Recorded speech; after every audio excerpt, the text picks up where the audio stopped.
I've seen a lot in my courtroom: lies, excuses, people trying to talk their way out of responsibility. But every once in a while, someone walks in who thinks the rules simply don't apply to them, and that's when things get interesting. I remember that morning clearly. I was already in a mood for efficiency, no nonsense, no delays. My courtroom runs on facts, not fantasies. So when I looked up and saw her walk in, I immediately knew this was going to be one of those cases. She was young, early 20s, expensive designer outfit that screamed money without saying a word. Perfect hair, perfect posture, that kind of confidence that doesn't come from truth, it comes from entitlement. Behind her stood her attorney, already nervous, that alone told me something, and then I saw the plaintiff, completely different world. Simple clothes, tired eyes, the kind of face you don't forget because it tells a story before a single word is spoken. I leaned back in my chair and thought, all right, let's see what kind of game we're playing today. I called the case forward. The young woman barely even looked at me. She looked around the courtroom like she was waiting for something more interesting to happen, like this was beneath her. That alone already irritated me. Her lawyer started talking first, something about misunderstanding, miscommunication, and false accusations. I raised my hand. Stop. Silence. I looked at him, then at her. I didn't ask for a speech. I asked for facts. The courtroom got quiet immediately. Now that's when I noticed it. She rolled her eyes. Not subtle, not accidental, full, deliberate disrespect. She actually rolled her eyes at me. I paused. Everyone in the courtroom felt it. That shift, that moment when things stopped being routine. I leaned forward slowly. You just rolled your eyes in my courtroom? She shrugged, like it meant nothing, like I meant nothing. That was her first mistake. I remember thinking, oh, she has no idea where she is. The plaintiff shifted uncomfortably. I could see it, fear mixed with frustration, like he had been ignored for a long time already. I turned to him. Tell me what happened from the beginning. And for the first time, the real story started to come out. But as he spoke, I noticed something strange. The defendant wasn't even listening. She was checking her nails, smiling slightly, like she already knew how this was going to end. That's when I stopped everything again. I looked directly at her. You seem very confident for someone who hasn't said a single truthful word yet. She finally looked at me and smiled. That smile told me everything. This wasn't just arrogance. This was someone who believed money could rewrite reality. I've dealt with that type before, and it never ends well for them. I picked up the file in front of me and opened it slowly. The plaintiff's voice was shaking now. He kept talking. Something about a deal gone wrong, a promise broken, a financial loss that destroyed him. And as I listened, I started to see the shape of it, but something didn't add up, so I stopped him mid-sentence. Hold on. I looked at the defendant again. This isn't matching what I'm hearing from your side. She finally spoke, first time, and all she said was, I didn't do anything wrong, 4 words. That's it, no explanation. No detail, no responsibility, just denial. And then she leaned back in her chair and rolled her eyes again. At that moment, I made a decision. I turned to my bailiff, pull the evidence. I want everything right now. The courtroom shifted again. Because when I say that, it means I already smell something rotten underneath the surface. The defendant still looked calm, too. Calm. And that's when I said it, the line that changed everything. We're going to see exactly what really happened here. I looked at her one more time, and I knew. She had no idea what was about to hit her. But then the bailiff walked in holding a USB drive, and he said 5 words that changed the entire atmosphere in my courtroom. Your Honor, you need to see this. And I remember thinking, this case just turned. I took that USB drive from the bailiff, and I didn't even hesitate. When a courtroom suddenly gets quiet like that, it's never for nothing. People feel it before they understand it, that shift in the air when the truth is about to surface. I looked at the defendant one more time. She was still sitting there like nothing in the world could touch her. That same smirk, that same careless confidence, like I was about to play a home video instead of evidence that could change everything for her. I've seen that expression before. It usually disappears very quickly. I gestured to the bailiff. Play it, the monitor. Behind me flickered on. At first, just static, then a time stamp, then a conference room. The plaintiff leaned forward instantly. The defendant didn't move, not even a blink, and then I saw it, her, same clothes, same voice, sitting at a table across from the plaintiff in what looked like a business meeting. I watched her on that screen promise him something very specific: numbers, guarantees, a signed agreement. She spoke clearly, confidently, no hesitation. I didn't look away from the screen, but I spoke out loud anyway. So let me understand this. I paused the video. Silence hit the room like a weight. I turned to her. You didn't do anything wrong? She shifted slightly in her chair for the first time. Just slightly. That was enough. The plaintiff finally spoke up, voice shaking but stronger now. That's her. That's exactly what she told me. I held up my hand. Not yet. I resumed the video. On screen, she was sliding a document across the table. The plaintiff signed it. Then the camera angle changed, and there it was, a clause. Hidden, small, buried in legal language. The kind of thing people don't notice until it's too late. I stopped the video again. I looked at her.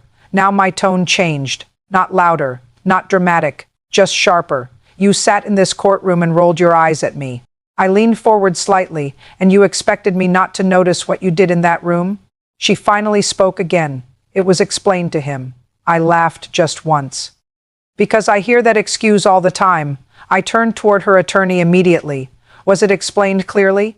Yes or no? He hesitated. That hesitation was everything.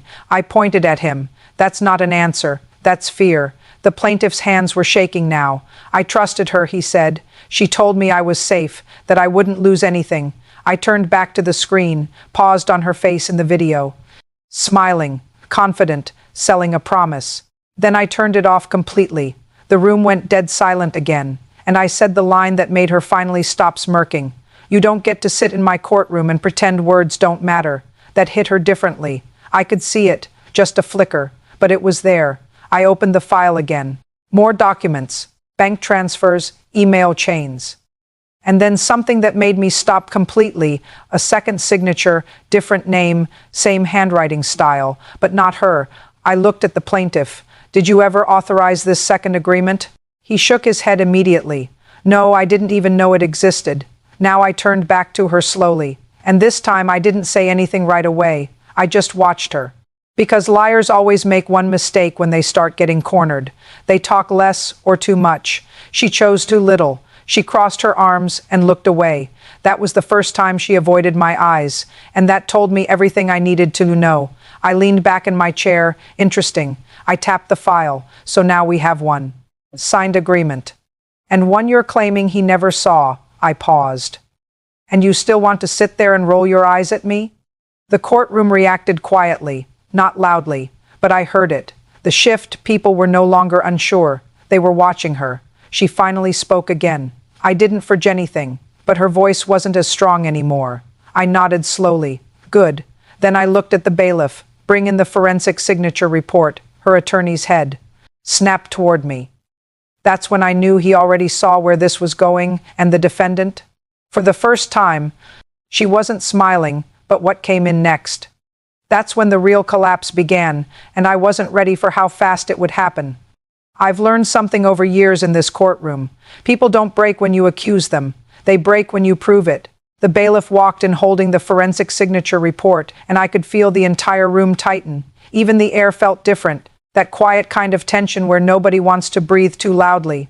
I took the report without rushing, because I wanted her to feel every second of this. She was still sitting there.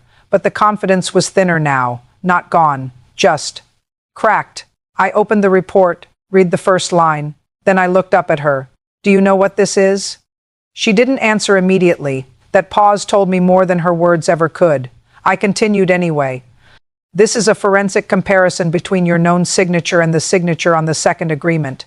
I flipped the page slowly, the one your client says he never saw. Now the plaintiff leaned forward again, hope creeping into his face for the first time. I held the paper up slightly, and according to 3 independent analysts. I paused because I wanted it to land. This signature does not match yours. Silence, complete silence, the kind that makes people uncomfortable in their own skin. I turned toward her. This means one of two things. I leaned forward slightly. Either someone is using your identity. I paused. Or you signed something and are now pretending you didn't. Her attorney immediately stood up. Your Honor, that report is. I cut him off instantly. Sit down. He sat, fast. I didn't even look at him. My eyes stayed on her, because now it wasn't about him anymore. It was about her. She finally spoke. I never saw that document, but her voice. It wasn't steady anymore. I nodded slowly. That's interesting. I tapped the report because your digital signature was used on the same file within 30 seconds of the original agreement being uploaded. Her eyes flickered, just once. That was enough. I leaned back, and the system logs show it came from your device. Now she shifted, not casually this time, uncomfortable. I saw it clearly now. The arrogance was trying to hold on, but reality was pulling it apart. The plaintiff spoke again. I told her I didn't understand all the clauses. She said it was standard. She said I didn't need to worry. His voice cracked slightly, and I believed her. I looked at him for a moment, then back at her. You hear that? I said it calmly. Trust, that's what you were dealing with. I paused, and you turned it into leverage. Her hands tightened under the table. I could see it now. She wasn't just losing control of the case. She was losing control of herself. I opened another file. Bank records. Transfers. Fees that didn't match the agreement she claimed existed. I pointed at them, and then we have this. I looked at her directly. Money moving in ways that were never disclosed. She finally spoke louder. That's not illegal. I raised my hand immediately. Don't interrupt me. Instant silence again. I leaned forward. Because right now you're not in a position to argue semantics. I pointed at the plaintiff. This man trusted you. Then I pointed at the documents, and you buried him in fine print and fake certainty. Her attorney tried again. This is being misinterpreted. I snapped my eyes to him. One more word. He stopped. I turned back to her, and for the first time, I saw something new in her expression. Not anger, not arrogance. Fear, real fear. Because the structure she built was collapsing piece by piece, and I hadn't even shown the worst part yet. I closed the file slowly and said something that made her go completely still. I haven't even played the second recording yet. The plaintiff looked at me sharply. What second recording? I didn't answer him yet. I just looked at the bailiff and said, bring the audio. The defendant's face changed instantly, because now she knew.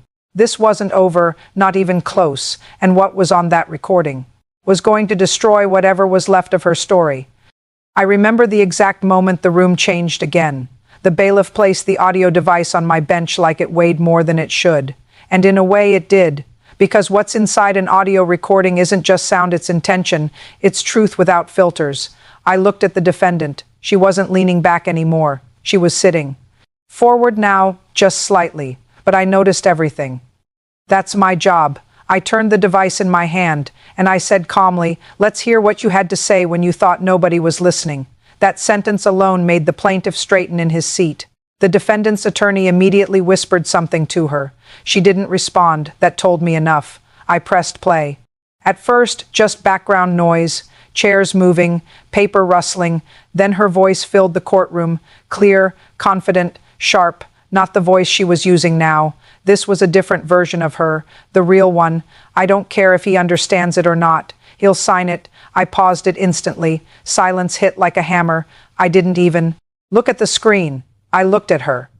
Because now there was no hiding behind confusion or misunderstanding. This was intent. The plaintiff whispered. That's her voice. I nodded slightly. Yes, it is. I resumed. More audio. Her again. People like him always think they have more protection than they do. I stopped it again. Now I leaned forward slowly. People like him? My tone was calm, but sharp enough to cut glass. I tilted my head slightly. Explain that to me. She finally spoke. That was taken out of context. I laughed once, not because it was funny, because it was predictable, out of context. I repeated. I looked at the device. Let's test that theory. I pressed play again. This time, her voice continued without interruption. He'll never take this to court. He won't afford it. By the time he realizes what happened, it'll be too late. I stopped it, and I didn't say anything for a moment, because in my courtroom there's a point where the facts stop needing commentary. This was that point. I looked at her slowly. You said that. She shook her head quickly. I didn't mean it like that. I leaned back. Oh, now we're discussing meaning. I pointed at the plaintiff. He's sitting right here. Then I pointed at the device. And you're sitting here telling me I misunderstood your intent? The courtroom was frozen now. Nobody moved. Nobody breathed loudly. I opened another file the bailiff handed me, messages, emails, follow-ups, and one thing stood out immediately. A message sent the same night as the meeting. I read it out loud. "Don't worry. Once the contract is locked, there's nothing he can do." I looked up. "And that was you too." She didn't answer. Not this time, because she couldn't. Her attorney tried again, voice lower now. "Your Honor, these messages are being interpreted aggressively." I cut him off without even looking. "I don't need interpretation." I tapped the file. "I need honesty." Then I leaned forward toward him. "And right. Now you're not helping your client, you're helping her dig deeper." He went quiet. "Good." I turned back to her. Now my voice lowered slightly. Not softer, just more dangerous. "You came into my courtroom rolling your eyes." I paused, "And you thought I was going to miss this." She finally spoke again. "I made mistakes." I nodded slowly. "Yes." Then I leaned forward. "But mistakes are accidents." I pointed at the files. This was a strategy. That word landed hard. Even the plaintiff reacted. I stood up slightly from my chair now, just enough to shift the energy in the room. "You didn't misunderstand anything." I looked directly at her. "You calculated everything." Her breathing changed now. I could see it. The control was slipping. The image she built perfect, untouchable, wealthy it wasn't. Protecting her anymore, it was exposing her. I sat back down slowly. And I said the line that made her stop looking at me completely. "The question now isn't what you did." I paused. "It's how long you thought you could get away with it." Silence again. But this time it felt heavier, because everyone in that room knew. We were past misunderstandings. We were in consequences. I closed the file and looked at the bailiff. "Bring me the final ledger." The plaintiff looked confused now. "Final ledger?" I didn't answer him. Not yet, because I already knew what was coming, and judging by the way she suddenly went still. So did she, and what that ledger revealed was going to take this case somewhere she couldn't recover from. I've watched people fall apart in my courtroom before, but there's a difference between someone being guilty and someone realizing they can no longer control the narrative. That's what I was seeing now. The bailiff placed the final ledger on my bench. Thick, detailed, the kind of document that doesn't lie, doesn't argue, doesn't feel emotions. It just records reality. And reality is what she had been avoiding all along. I opened it slowly. No rush, because I wanted her to sit in it. Every second of it. The plaintiff leaned forward again, almost afraid to hope. The defendant. She wasn't smirking anymore. That alone told me everything. I scanned the first page, then the second, and I stopped. I looked up at her. "You authorized a secondary withdrawal structure." Her attorney's head dropped slightly. That was his first mistake of the day, showing emotion. "I turned a page, and you routed funds through an intermediary account." I looked at her again. "Why?" She finally spoke. "I already told you I didn't do anything illegal." I nodded slowly. "Yes." Then I paused. And that's exactly the problem. The courtroom shifted, because people usually think denial is enough. It's not. Not when the paper speaks louder than the person. I turned the ledger toward her, explained these transfers. She hesitated, just a fraction too long, and I caught it immediately. I leaned forward. "That pause is costing you credibility." Her attorney tried again, quieter now. "Your Honor, my client is overwhelmed." I raised my hand, stopped protecting her from reality. Silence. I turned to the plaintiff. "You see this?" He nodded slowly. I pointed at the ledger. "This is where your money went." His face tightened. I could see it now, not just confusion anymore. Pain, because now it wasn't theoretical. It was personal. He whispered, "I trusted her." I nodded once. "I know." Then I turned back to her, and this time I didn't raise my voice, because I didn't need to. When someone trusts you, you don't get to treat that as opportunity. She finally looked at me fully again, and for the first time. There was something behind her eyes that wasn't arrogance. It was fear mixed with realization, because she understood now. This wasn't going away. I flipped another page, and here, I pointed. "You labeled one of the transactions as consulting adjustment." I looked at her. "That's not a legal term. That's a disguise." She shook her head quickly. "I didn't write that." I leaned back. "Then who did?" She didn't answer, because she couldn't. I glanced at the plaintiff. "And you never saw this?" "No," he said immediately. "Never." I closed the ledger slowly, and that sound in the courtroom. It echoed more than it should have, because everyone understood what it meant. Final confirmation, no ambiguity left. I stood up just slightly, not fully, just enough to change the tone in the room. You didn't just make a bad business decision.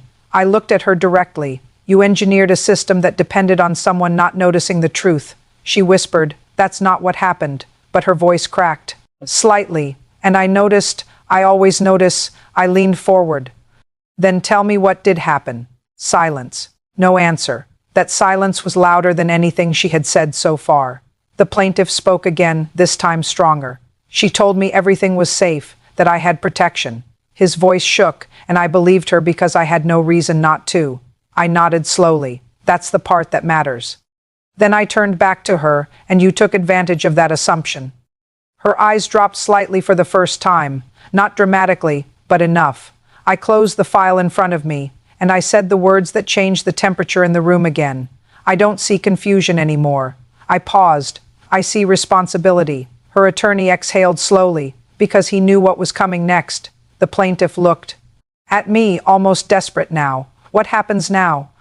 I didn't answer him immediately, because I was still looking at her, and I could see it. The fight was gone. What was left was reckoning. I finally spoke. "Now," I said calmly, "we decide how far this goes." I looked at the bailiff, call in the final witness. The defendant suddenly straightened, because she didn't know who that was. But I did, and when that door opens, everything she was holding on to was going to disappear completely. I've learned something very important in this courtroom. People can survive accusations, they can survive evidence, they can even survive public embarrassment, but they don't survive the moment the missing piece shows up. That's what I was waiting for. The bailiff stepped out. A few seconds later, the courtroom door opened again, and I saw her reaction immediately, just a flicker. That tiny shift in posture, because she knew something had just changed. A woman walked in, mid-30s, professional, calm, the kind of calm that doesn't come from confidence, it comes from documentation. She held a folder, and she didn't look at anyone except me.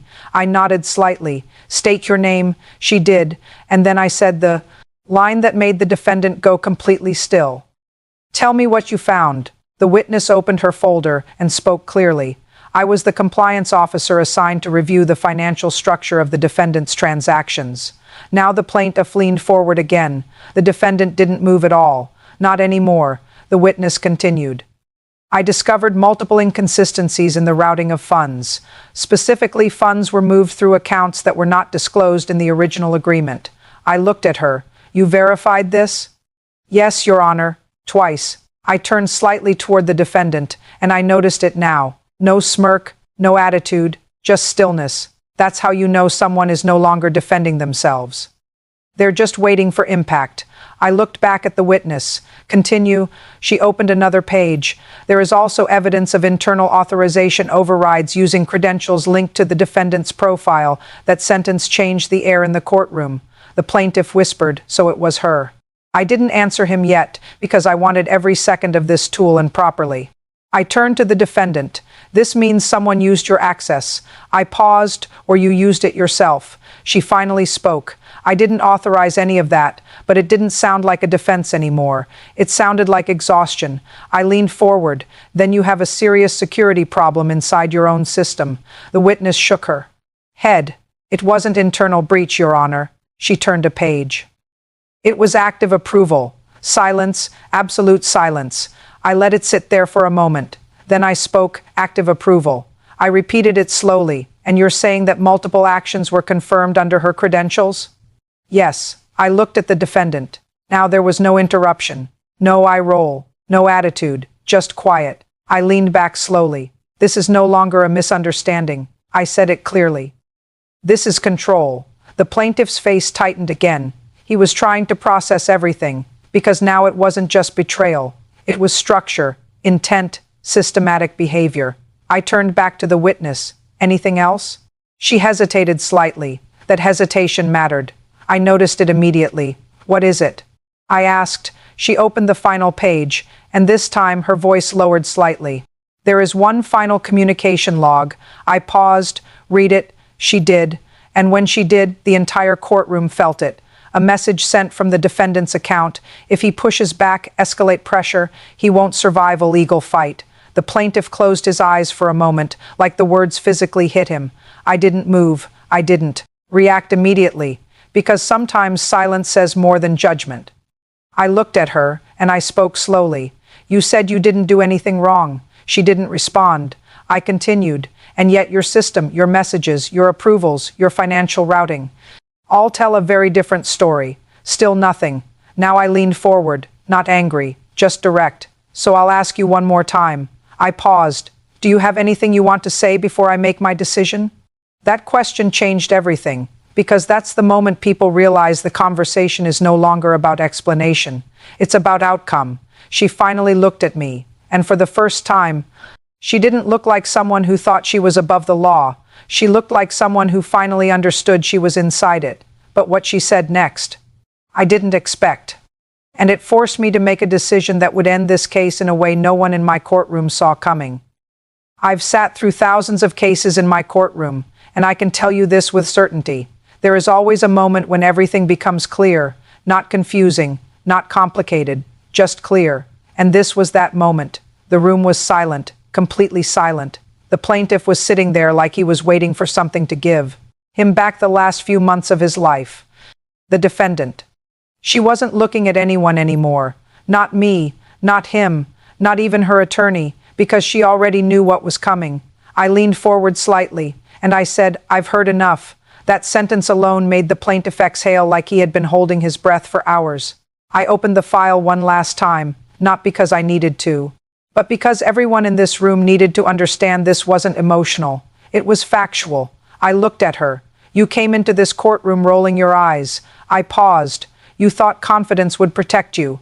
I leaned back. It doesn't. Her attorney lowered his head. He knew the fight was over. I continued. You didn't just mismanage a deal. I pointed at the evidence. You constructed a system that depended on deception, pressure, and control. The plaintiff closed his eyes again. This time not from pain, from relief, because finally, someone was saying it out loud. I took a breath and delivered the verdict. In this court's judgment, the defendant is found responsible for financial misconduct, misrepresentation, and unauthorized control of funds. A pause. Then the final part, restitution, is ordered in full. The room didn't react immediately. It took a second for reality to settle in. Then I saw it. The plaintiff's shoulders dropped, not in defeat, in release, like something heavy had finally been lifted. The defendant didn't speak, not this time, because there was nothing left to argue. I leaned forward one last time, and let me make something very clear. My tone sharpened. Money does not erase responsibility in my courtroom. Silence and entitlement does not rewrite facts. I closed the file. The sound echoed slightly. Then I added something I don't usually say. But this case deserved it. You didn't lose this case because of bad luck. I paused. You lost it because you underestimated. The truth that landed hard. Now the bailiff moved slightly. But I wasn't finished, because there was still one thing left. I looked at her attorney. Your client will also be referred for further legal review regarding fraudulent authorization patterns. He nodded slowly. No argument left. Then I turned to the plaintiff. You will receive restitution through court-supervised recovery. He nodded, still processing everything. And then, the unexpected twist happened. The defendant finally spoke, not loudly, not aggressively, just quietly. I wasn't the only one involved. The entire room shifted instantly. I didn't react fast. I just looked at her, because that changes things, that changes everything. I asked one question. Are you alleging a third-party involvement? She hesitated, then nodded, and said the words no one expected. There was someone guiding parts of the process. I didn't act alone. The plaintiff looked up sharply. Her attorney immediately reacted, but I raised my hand. Stop. Silence again. Because now this wasn't the end. This was the beginning of something larger. I closed my eyes for a moment, then opened them, and made the final decision. This court is adjourned on today's ruling. I looked directly at the camera of my courtroom recorder, and I said something I rarely say outside of judgment. Let this be a reminder. I paused. No one is above accountability, not wealth, not influence, not confidence. Then I added the final line, and especially not arrogance. I dropped the gavel, thud, and just like that, the case was over. But the story? It was only beginning.